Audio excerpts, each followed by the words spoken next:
उत्तर प्रदेश के बदायूं शहर के सिविल लाइंस इलाके में एक स्कूल है, होली चाइल्ड। निशा इसी स्कूल में पढ़ाती थी। उसका पति राजकुमार पादरी था और उसकी पोस्टिंग बदायूं जिला मुख्यालय से लगभग 23 किलोमीटर दूर वजीरगंज की एक चर्च में थी। चर्च में जब ज्यादा काम रहता था तो राजकुमार रात में वहीं रुक जाता था। नमस्कार दोस्तों, स्वागत है आप सबका हमारे YouTube चैनल में। अगर चैनल पर पहली बार आए हैं तो प्लीज चैनल को सब्सक्राइब जरूर कीजिए। शुरू करते हैं। निशा को स्कूल की बिल्डिंग में ही रहने के लिए कमरा मिला हुआ था, जहां पर वह पति राजकुमार और 2 बेटियों रागिनी और तमन्ना के साथ रहती थी।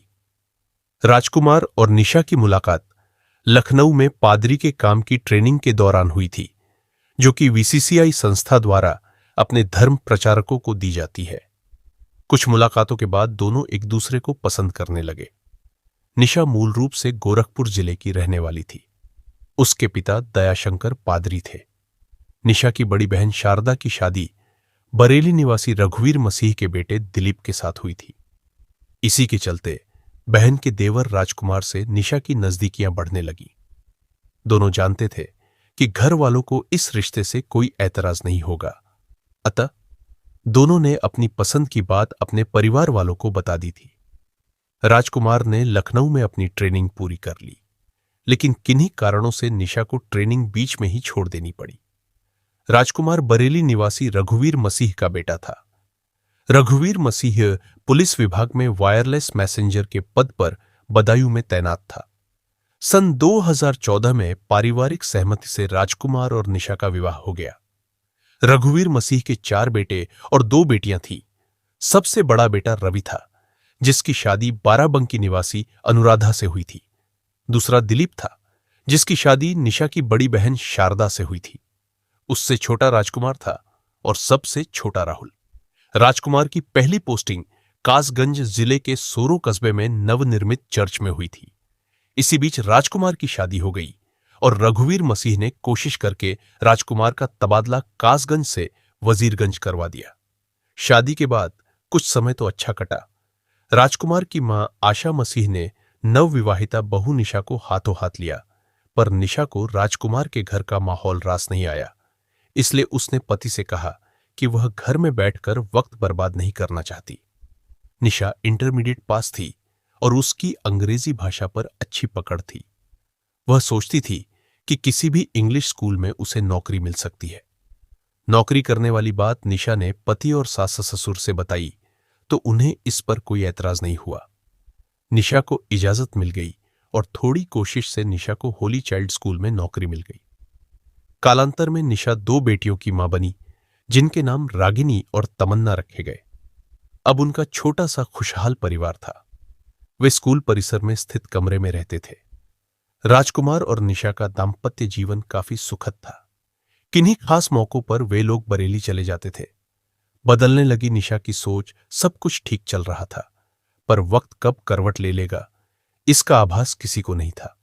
स्कूल की नौकरी करते करते निशा को लगने लगा था कि राजकुमार से शादी करना उसके जीवन की सबसे बड़ी भूल थी। वह अच्छा खासा कमा लेती है। अगर उसने शादी की जल्दबाजी न की होती तो उसे कोई पढ़ा लिखा अच्छा पति मिलता और वह ऐश करती। ऐसे विचार मन में आते ही उसका दिल बेचैन होने लगा। जितना उसे मिला था उससे उसे संतोष नहीं था। उसकी कुछ ज्यादा पाने की चाहत बढ़ रही थी। कहते हैं, अक्सर ज्यादा पाने की चाह में लोग बहुत कुछ गंवा देते हैं। निशा का भी यही हाल था।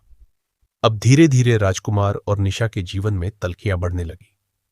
निशा छोटी छोटी बातों को लेकर मीनमेख निकालती और उससे झगड़ा करने की कोशिश करती।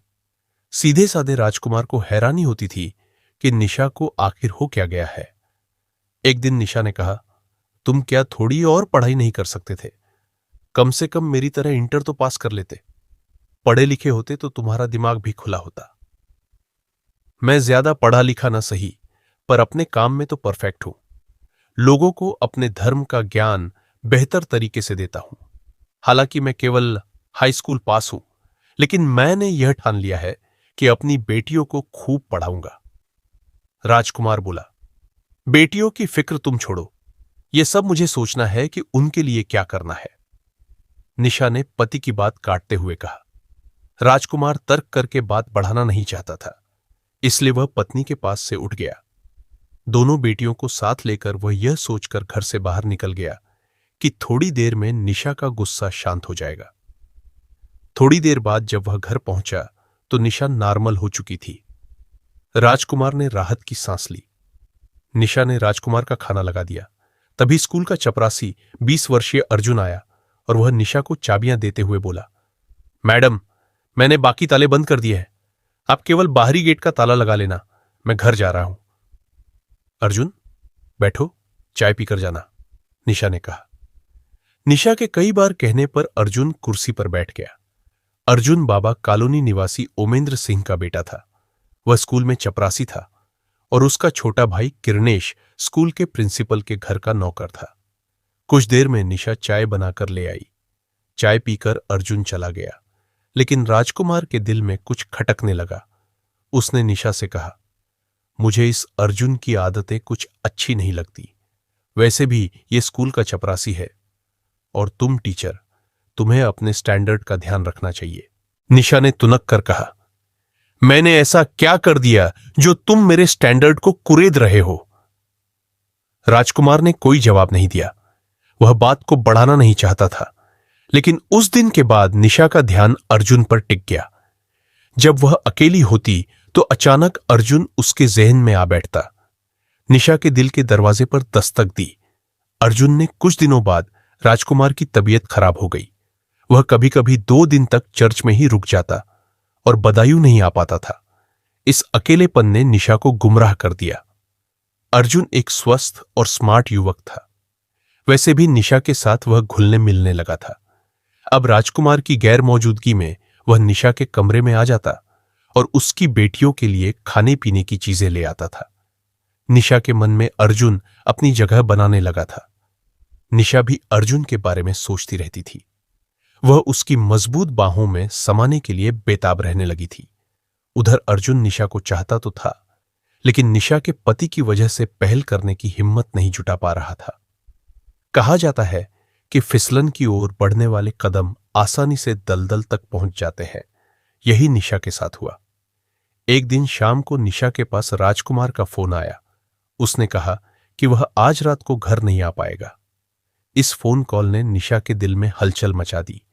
उसके दिल की धड़कनें बढ़ गई। निशा के दिमाग में अर्जुन घूम रहा था।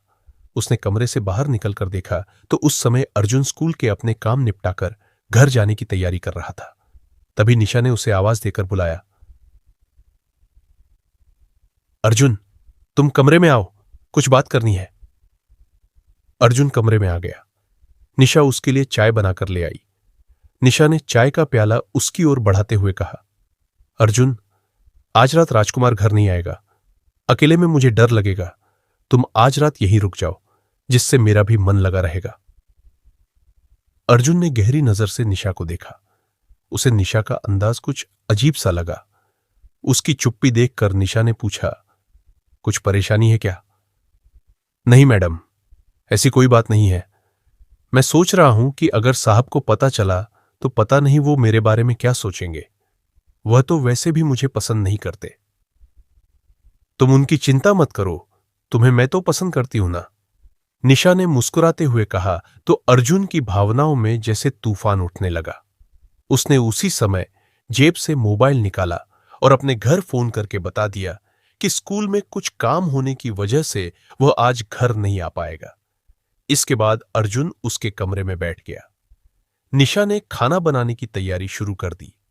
तब तक अर्जुन उसके दोनों बच्चों के साथ खेलने लगा। खाना बनने के बाद निशा ने बच्चों को पहले खाना खिलाया और उन्हें सुला दिया। फिर निशा ने अपना और अर्जुन का खाना लगाया। खाना खाते खाते अर्जुन उसके खाने की तारीफ करते हुए बोला, मैडम, आप खाना बहुत अच्छा बनाती हैं। खाना बनाना ही नहीं, मैं बहुत से काम बहुत अच्छे से करती हूं। कहकर निशा हंसने लगी। फिर उसने एक प्रश्न किया, अर्जुन, तुमने अभी तक शादी क्यों नहीं की? अर्जुन निशा को गौर से देखते हुए बोला, रिश्ते तो कई आए थे मैडम, लेकिन जब से आपको देखा है मेरा इरादा बदल गया है। क्या मतलब? निशा ने चौंकते हुए पूछा। मतलब यह कि मुझे आप जैसी स्मार्ट जीवन साथी की जरूरत है। निशा की चाहत बन गया अर्जुन। अर्जुन की बात सुनकर निशा मन ही मन खुश हुई कि इसका मतलब वह उसे पहले से ही चाहता है। निशा कुछ नहीं बोली, बल्कि मुस्कुराने लगी। खाना खाते हुए दोनों इसी तरह की बातें करते रहे। खाना खाने के बाद निशा ने अर्जुन का बिस्तर जमीन पर लगाते हुए कहा कि वह यहां आराम कर सकता है। इसके बाद रसोई का काम खत्म करके वह भी आ गई। उसने चटाई बिछाकर अपना बिस्तर भी जमीन पर लगा लिया। धीरे धीरे रात गहराती जा रही थी और वहां भी कुछ ऐसा होने वाला था जो किसी के लिए बर्बादी ला सकता था। निशा की आंखों में नींद नहीं थी। उसने अर्जुन की तरफ देखा तो वह भी करवटें बदल रहा था। उसने पूछा, अर्जुन, नींद नहीं आ रही क्या? हां, नींद नहीं आ रही, पर सोच रहा हूं कि आपके पति तो अक्सर वजीरगंज में ही रुक जाते हैं, फिर आपने आज मुझे यहां क्यों रोका है? निशा ने हंसते हुए कहा, तुम क्या सचमुच अनाड़ी हो या अनजान बनने का नाटक कर रहे हो? मैंने तुम्हारी आंखों में कुछ खास देखा था, वही पिछले कई दिनों से मुझे परेशान कर रहा है। अर्जुन, भूख अक्सर दो लोगों को एक दूसरे के करीब ले आती है। ये क्या कह रही हैं आप? अर्जुन बोला, ठीक ही कह रही हूं, मैं तुमसे प्यार करने लगी हूं अर्जुन। अर्जुन को जैसे करंट सा लगा, पर उसे विश्वास नहीं हो रहा था। निशा ने आगे बढ़कर अर्जुन का हाथ पकड़ा और कहा, डरो मत अर्जुन, मैं सचमुच तुम्हें चाहती हूं और यह कोई गुनाह नहीं है। मैं अपने पति से तंग आ चुकी हूं। अर्जुन फिसलन की कगार पर खड़ा था। निशा के स्पर्श से वह दलदल में जा गिरा। शादीशुदा और 2 बच्चों की मां ने उसे एक ऐसे दलदल में खींच लिया जिसके अंदर जाना तो आसान था, पर बाहर आने का कोई रास्ता नहीं था। उस दिन के बाद रिश्तों की दिशा और दशा ही बदल गई। अपनी तबाही से बेखबर राजकुमार अगले दिन घर आ गया। राजकुमार की बर्बादी की नींव रखी जा चुकी थी। बीवी ने बेवफाई करने के लिए कमर कस ली थी। अब आए दिन वह पति से झगड़ने लगी। राजकुमार भी महसूस कर रहा था कि स्कूल का चपरासी अर्जुन अब पहले की तरह उसकी इज्जत नहीं करता। एक दिन वह जब वजीरगंज से लौटा तो उसने अर्जुन को कमरे में चारपाई पर पसरा हुआ देखा। यह देखकर राजकुमार का माथा गर्म हो गया। वह बोला, अर्जुन, तुम यहां क्या कर रहे हो? लगता है तुम अपनी औकात भूल रहे हो। मेरी गैर मौजूदगी में तुम्हें यहां आने की जरूरत नहीं है। उस समय तो अर्जुन वहां से चला गया। उसने खुद को अपमानित महसूस किया और तय किया कि राजकुमार को सबक सिखाएगा। राजकुमार के तेवर देखकर निशा भी डर गई थी। राजकुमार ने कहा, निशा, यह अर्जुन मुझे बिल्कुल भी पसंद नहीं है। तुम इससे दूर ही रहो। देखो, मैं सोच रहा हूं कि अपना तबादला बरेली में ही करा लूं। पापा भी रिटायर हो गए हैं, अपना मकान भी उन्होंने बना लिया है। फिर तुम्हें भी बरेली में कहीं नौकरी मिल ही जाएगी।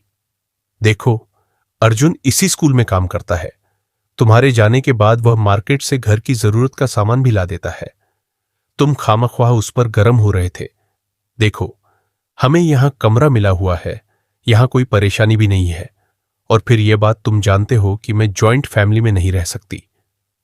निशा ने पति को समझाया, इस मामले में मैं घर वालों से बात करूंगा। कहकर राजकुमार बाथरूम चला गया। राजकुमार अनभिज्ञ था। पत्नी के संबंधों से राजकुमार को अभी तक यह पता नहीं था कि अर्जुन और उसकी पत्नी निशा के बीच किस तरह के संबंध है। पिछले 6 महीने से वह महसूस कर रहा था कि निशा बदल रही है। कहते हैं कि इश्क और मुश्क छिपाए नहीं छिपता। निशा और अर्जुन के संबंधों की असलियत भी सामने आ ही गई। उस दिन अर्जुन घर जाने ही वाला था कि राजकुमार का पत्नी के पास फोन आ गया कि वह आज रात को घर नहीं आएगा। यह खबर सुनकर निशा खुश हुई।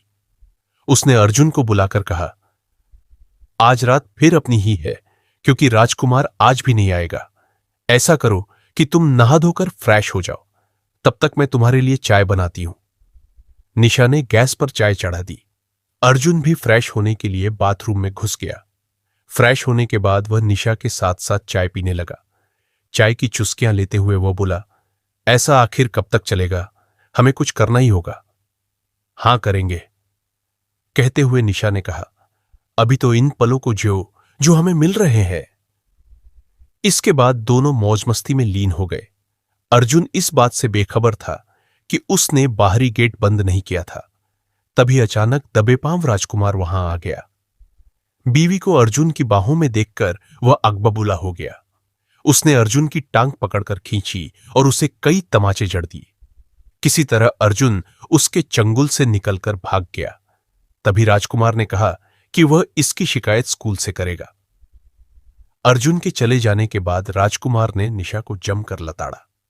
निशा उसके पैरों में गिरकर अपनी गलती की माफी मांगने लगी, पर राजकुमार के तेवर सख्त थे। उसने कह दिया कि अब हम यहां नहीं रहेंगे। राजकुमार ने पिता को फोन पर सारी बातें बता दी और कहा कि अब हम बरेली में नेकपुर स्थित अपने घर में रहेंगे। पति का फैसला सुनकर निशा परेशान हो गई। वह किसी भी हालत में बदायूं को छोड़ना नहीं चाहती थी। अतः उसने तय कर लिया कि वह पति नाम के इस कांटे को अपनी जिंदगी से उखाड़ फेंकेगी। अगले दिन राजकुमार वजीरगंज चला गया। निशा ने मौका मिलते ही अर्जुन को एकांत में बुलाकर कहा, अगर मुझे चाहते हो तो तुम्हें राजकुमार को रास्ते से हटाना होगा। अर्जुन का दिल तेजी से धड़कने लगा, क्योंकि ऐसा तो उसने कभी सोचा ही नहीं था। उसे चुप देख निशा बोली, हां, मैं ठीक ही कह रही हूं। आज राजकुमार जब घर आएगा तो तुम घर आकर उससे अपनी गलती की माफी मांगना और उसका विश्वास जीतना। इसके आगे क्या करना है मैं बाद में बताऊंगी। अर्जुन ने ऐसा ही किया। राजकुमार जब घर पहुंचा तो अर्जुन उसके घर चला गया। उसे देखते ही राजकुमार उस पर भड़का तो अर्जुन ने उससे अपनी गलती पर अफसोस जताते हुए माफी मांग ली। सीधे साधे राजकुमार ने उसे माफ कर दिया और कहा कि अब वैसे भी हमें यहां नहीं रहना है। माफी मांगकर काट दी जीवन की डोर पर। अर्जुन के दिल में राजकुमार के प्रति क्या था, यह बात राजकुमार नहीं जानता था। राजकुमार मौत की दस्तक को सुन ही नहीं पाया था। 15 जून 2019 को अपनी योजना के मुताबिक अर्जुन अपनी बाइक पर आया। उसने राजकुमार से कहा, चलिए मछली लेने चलते हैं। राजकुमार भी माहौल का तनाव कम करना चाहता था। वह अर्जुन को माफ कर चुका था। साजिश से अनजान राजकुमार अर्जुन के साथ बाइक पर बैठ गया। अर्जुन बाइक को इधर उधर घुमाता रहा। फिर बाइक मजिया गांव के सुनसान इलाके में ले गया और बोला, अब बाइक आप चलाओ, मैं पीछे बैठता हूं। राजकुमार ने ड्राइविंग सीट संभाली। दोनों शर्की रेलवे स्टेशन से कुछ ही दूरी पर पहुंचे थे कि बाइक पर पीछे बैठे अर्जुन ने जेब से तमंचा निकाला और राजकुमार के सिर पर गोली मार दी। राजकुमार का बैलेंस बिगड़ा और वह बाइक समेत जमीन पर गिर गया। राजकुमार खून से लथपथ था। अब योजना के मुताबिक राजकुमार को रेलवे ट्रैक पर डालना था ताकि उसकी मौत ट्रेन एक्सीडेंट लगे। अर्जुन चाहता था ट्रेन एक्सीडेंट समझा जाए। खून से लथपथ राजकुमार को अर्जुन ने रेलवे ट्रैक पर डाल दिया। उसके कपड़े भी खून से लथपथ थे। रेलवे लाइन पर पड़ा राजकुमार तड़प रहा था। वह अभी जिंदा था, पर अर्जुन ने जो सोचा था हो नहीं सका। कासगंज से बरेली जाने वाली ट्रेन तब तक गुजर गई थी। अब सुबह 5 बजे से पहले वहां से कोई गाड़ी निकलने वाली नहीं थी। अर्जुन ने बाइक स्टार्ट की और घर आ गया। उसने खून सने कपड़े उतारे। कपड़ों पर लगा खून देखकर घर वाले सन्न रह गए। उन्होंने अर्जुन से जब सख्ती से पूछताछ की तो पता चला कि अर्जुन ने राजकुमार का कत्ल कर दिया है। अर्जुन ने अपने कपड़े धो डाले और घर वालों से सख्त लहजे में कहा कि कोई भी अपना मुंह नहीं खोलेगा। उसने निशा को काम हो जाने की खबर फोन पर दे दी। रात जैसे तैसे गुजर गई। सुबह मॉर्निंग वॉक पर निकले लोगों ने रेलवे ट्रैक पर लाश देखी तो किसी ने इसकी सूचना रेलवे पुलिस को दे दी। पुलिस वहां आ गई और लोगों से लाश की शिनाख्त कराने की कोशिश की, पर उसकी शिनाख्त नहीं हो पाई। सिविल लाइंस थाने की पुलिस भी वहां पहुंच गई। उधर राजकुमार को 15 जून को बरेली जाना था। यह बात उसने फोन पर अपने पिता रघुवीर को बता दी थी, लेकिन वह रात में घर नहीं पहुंचा तो घर वाले परेशान हो गए। इधर थाना सिविल लाइंस के थाना प्रभारी ओपी गौतम, सीओ राघवेंद्र सिंह राठौर और एसपी सिटी जितेंद्र कुमार श्रीवास्तव भी मौके पर पहुंच गए थे। फोरेंसिक टीम भी जांच के लिए पहुंच गई थी। जांच में पुलिस को मृतक की जेब से 100 रुपए का एक नोट और एक पर्ची मिली। पुलिस ने जरूरी कार्रवाई करके लाश पोस्टमार्टम के लिए भेज दी। 17 जून को लाश का फोटो अखबारों में छपा तो रघुवीर के एक रिश्तेदार जेठ पी। मसीह ने उन्हें फोन करके पूछा कि राजकुमार कहां है। रघुवीर ने कहा कि राजकुमार को बरेली आना था, पर आया नहीं है। सब जगह फोन कर लिया, पर उसका कुछ पता नहीं है। तब जेपी मसीह अखबार लेकर रघुवीर के घर पहुंच गए और उन्हें अखबार दिखाया। अखबार में अपने बेटे की लाश का फोटो देखकर रघुवीर की आंखों से आंसू निकल आए। वह परेशान हो गए। तभी उनके पास पुलिस कंट्रोल रूम से भी फोन आ गया। रघुवीर अपने रिश्तेदारों के साथ पोस्टमार्टम हाउस पहुंच गए और लाश की शिनाख्त बेटे राजकुमार के रूप में कर दी।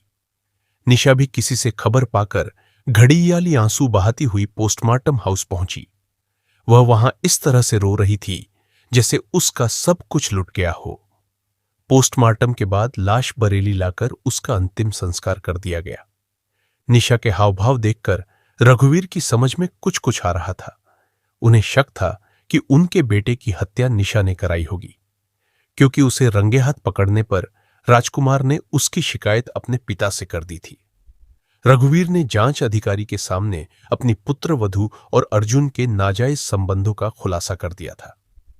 पुलिस ने अर्जुन को हिरासत में ले लिया। अर्जुन ने अपने हाथ पर ब्लेड से निशा का नाम लिख रखा था। पुलिस ने निशा और अर्जुन को आमने सामने बैठाकर पूछताछ की तो दोनों एक दूसरे पर इल्जाम लगाने लगे। उनकी दीवानेपन आशिकी की हवा निकल चुकी थी। दोनों ने ही अपना जुर्म स्वीकार कर लिया। अब दोनों को जेल जाने का डर सता रहा था।